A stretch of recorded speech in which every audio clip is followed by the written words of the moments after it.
it's usually not hard for me to go live and say my piece about whatever topic. I have no problem giving my opinion about damn near anything. This video I put off for quite some time, even though I was one of the first people to kind of find out that DPR had passed. I had known as early as January, and Arn had informed me privately for obvious reasons. When I first found out, I was kind of in a state of shock and a lot of disbelief. So I said, it can't be right. He's not responding to folks. The man loved his alcohol. You know, he's just out of it. Of course, I'm saying that kind of to myself. It's like I'm expressing a bit of disbelief toward Arn. I know Arn wouldn't bullshit me, but still, it's hard to believe it just comes out of nowhere. So I took to Skype. I'm sending him messages hoping that he'll reply back, and even, best case scenario, he's probably still wouldn't, because, he really wouldn't respond in a timely fashion. He was very busy. He was trying to obtain his PhD. He was in the midst of being an instructor. He and I just had a conversation not too long ago about people who aren't taking university very seriously, and it shows in their work, and just sort of laughing about that. But yeah, it never seemed like it was the right time for me to say what I wanted to say, because I want to plan something that's like, it's still hard to accept. It actually is. And a few weeks ago, kind of said, you know what?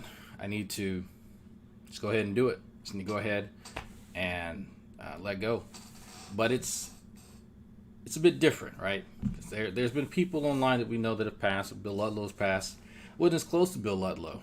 He and I talked in his last few days and about his concerns. But I first came around to this weird section of YouTube through DPR. And a lot of people don't know that. Unless you followed me for years and you knew when I first came around, the first time people actually saw me was on the Magic Sandwich Show. That was back in 2011. And there's still an episode on there. You get to see me. I'm in my military regalia. And, DPR's there, Arn's there. There's a whole bunch of people, and they both encouraged me to start a YouTube channel. Fast forward to very recently, now he handed over the reins of the Magic Sandwich Show to me. And I never thought that would happen in a million years. It's like, the fuck, I don't know what to do with this. But he and I built up quite a rapport, and he trusted me enough so that I could go and continue on with something that he had taken some time to create. It was definitely fun. But it's hard to go back to now that he's not around. It didn't feel right. So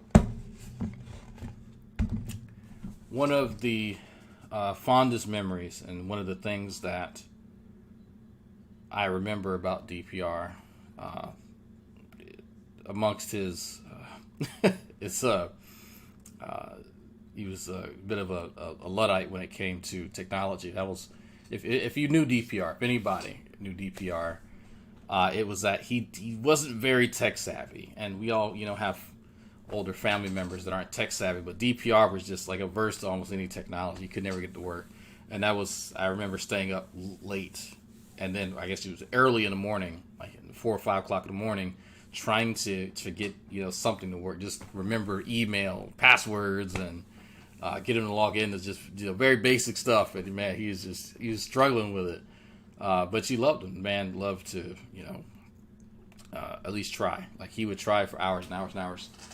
And that's something that I admired. It was, he was just express his frustration towards a topic or towards a task, but he would just press forward, and he had the same sort of inclinations towards his personal growth, and sort of becoming a barrister, and then pressing on with his education, and that invigorated me to press on with mine. One of the best the best scenarios, I guess you could say, the best anecdotes that I have with DPR is where he mistook me for G-Man.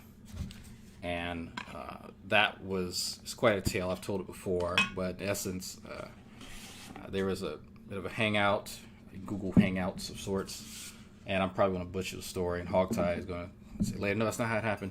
I remember it being a hangout, and there's quite a few people there. It may have been offline, actually. And so I popped in and said, hey, DPR, when you come into the States, I'd like to finally meet you. And he's like, I would never, ever, ever want to meet you. You are a reprehensible, vile individual.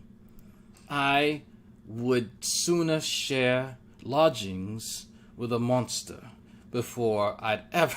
I mean, he went on this 5 to 10 minute tirade about just how much of a shit person I was. And at first, I kind of felt insulted. I was like, what did I do to DPR to deserve this? And I'm thinking, I'm like, wait, he's describing some personality defects that don't really match me too well. I'm like, oh, he thinks I'm G-Man. Oh, I'm not going to interrupt him then. So I let him berate me. And then finally, I think somebody goes, that's Dragnauct. That's not G-Man. He goes, oh, I'm terribly sorry. And it was hilarious. It was absolutely hilarious. And I'd always bring it up just to mess with him because it didn't hurt my feelings, but it was something that he was incredibly ashamed of, and so that's it tickled me to death. But tonight I have Lefroy, 10-year. This is from the Isle of Yle, and it is it Castring? It's a Scotch whiskey, by the way, Scottish whiskey.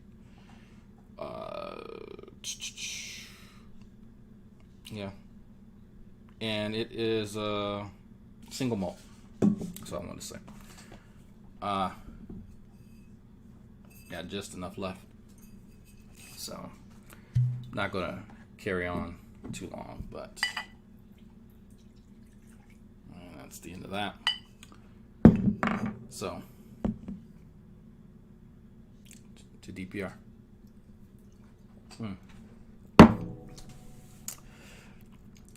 Ooh, I've not had that in a while.